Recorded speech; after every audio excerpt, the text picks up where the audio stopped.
अपनी आर्मी को, अपनी सेना को और ज्यादा मजबूत कर रहा है। आज भारत ने अपनी स्वदेशी बैलिस्टिक मिसाइल अग्नि 5 का एक सफल परीक्षण किया है।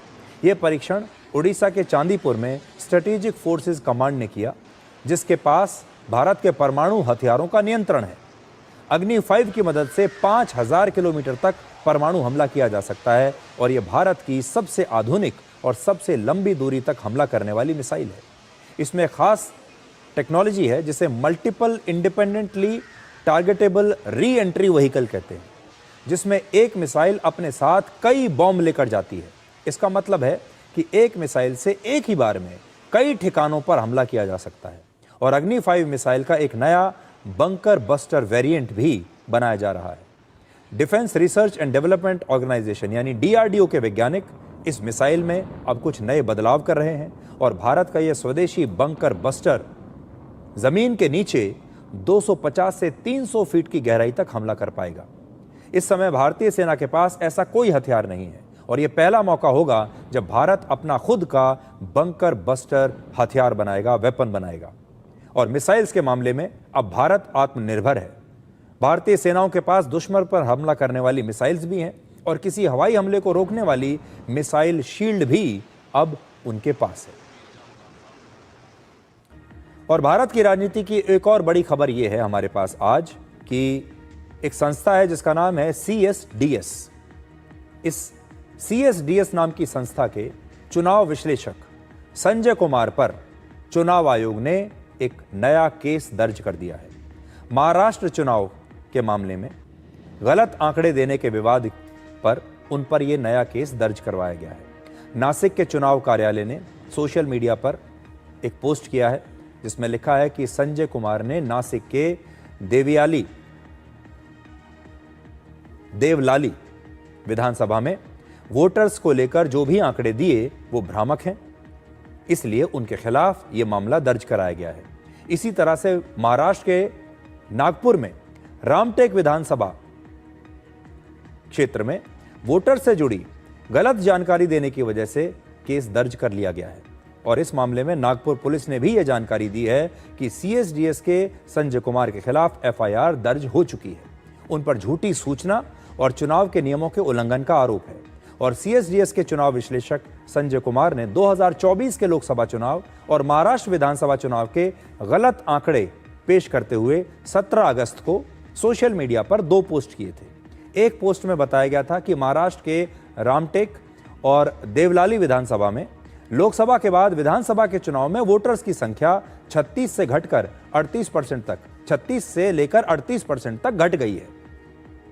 और उन्होंने तमाम तरह के, आप देखिए उनका मैं पुराना ट्वीट आपको दिखा रहा हूं, ये आप देखते जाइए।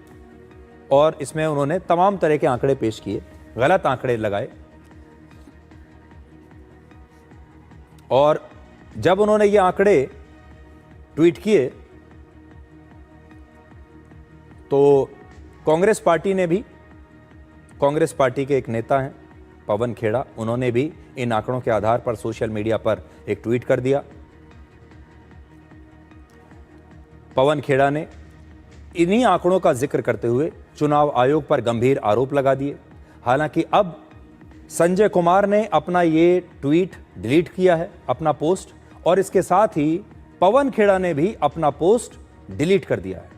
और ऐसे तमाम लोग जो इन आंकड़ों का सहारा लेकर वोट चोरी का आरोप लगा रहे थे, जो कह रहे थे कि चुनाव में धांधली हो रही है, अब धीरे धीरे वो लोग भी अपनी पोस्ट को डिलीट कर रहे हैं। और इसीलिए आज आपको इससे ये सीख लेनी होगी कि कितनी बड़ी साजिश ये हो सकती है। एक और बड़ी बात यह है कि CSDS को भारत सरकार से फंडिंग मिलती है। Indian council of social science research ने उन्हें एक कारण बताओ नोटिस जारी किया है। CSDS एक रिसर्च इंस्टीट्यूट है जो सामाजिक, राजनीतिक और चुनावों पर अलग अलग सर्वे करता है और इसे मुख्य रूप से भारत सरकार की संस्था ICSSR से फंडिंग मिलती है। अब इस संस्था ने कहा है कि CSDS ने झूठे आंकड़े देकर फंडिंग की शर्तों का उल्लंघन किया है और उन्होंने ये भी कहा है कि CSDS ने भारत के चुनाव आयोग की SIR प्रक्रिया की पक्षपातपूर्ण विश्लेषण के आधार पर मीडिया जो स्टोरीज हैं वो प्रकाशित की है। आज मैं कुछ आंकड़े भी लेकर आया हूं आपके सामने, और इन आंकड़ों से यह पता चलता है कि ये जो संस्था है इसे भारत सरकार से, देखिए, वाओ, अब डेली शेव करने में ना वक्त लगेगा और ना ही मेहनत, क्योंकि आ गया है कितना पैसा मिलता है। ICSSR से इन्हें 2020 और 21 में 4.7 करोड़ रुपए मिले, 2021-22 में 4.3 करोड़, और 2023 और 24 में आप समझ लीजिए लगभग 98 लाख रुपए इन्हें मिले हैं। संसद में पेश किए गए आंकड़ों के मुताबिक सरकार की तरफ से, जो मैंने अभी आपको पढ़कर बताया, करोड़ों रुपया हाल के दिनों में इस संस्था को दिया गया है, जिसके कागजात इस समय मेरे हाथ में हैं।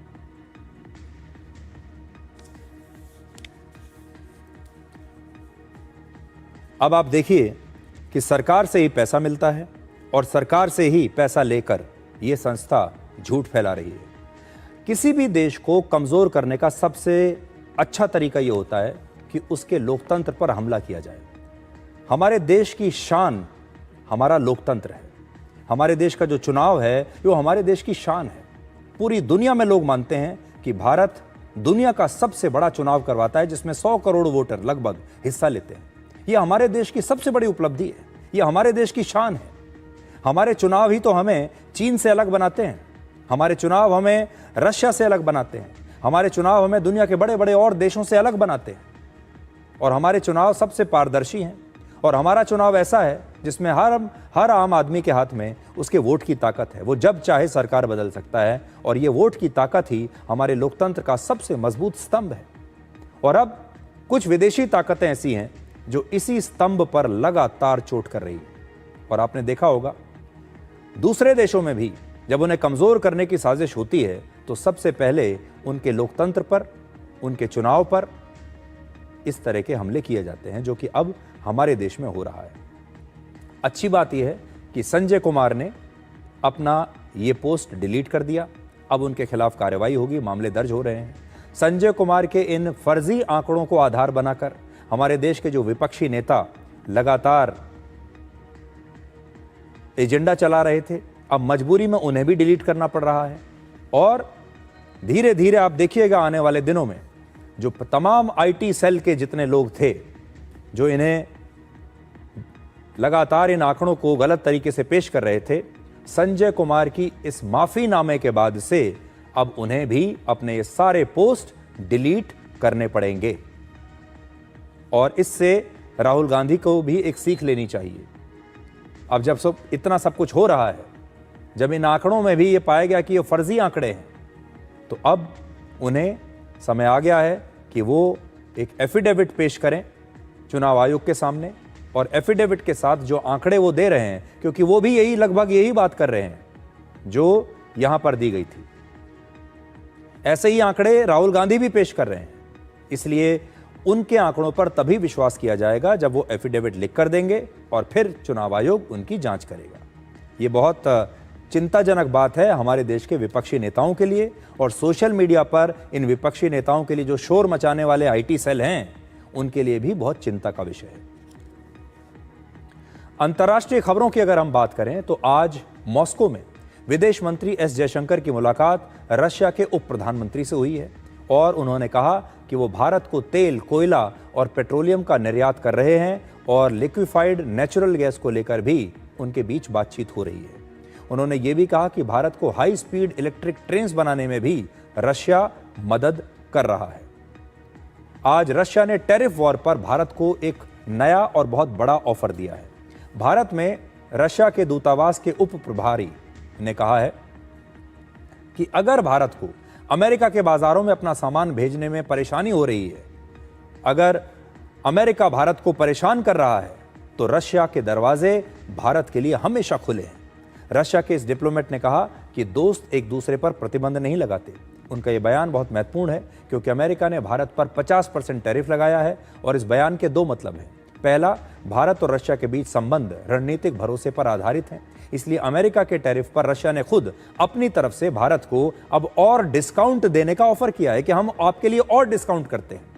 और दूसरा, पश्चिमी देशों के पक्षपातपूर्ण फैसलों की परवाह न करते हुए भारत अपने राष्ट्रीय हितों को प्राथमिकता देकर रशिया के साथ सहयोग अब कर रहा है। Generally speaking, our take is that any kind of a trade protectionism policy provokes disputes and instability in the global trade, as well as violation of the most favored nation principles of the WTO. So,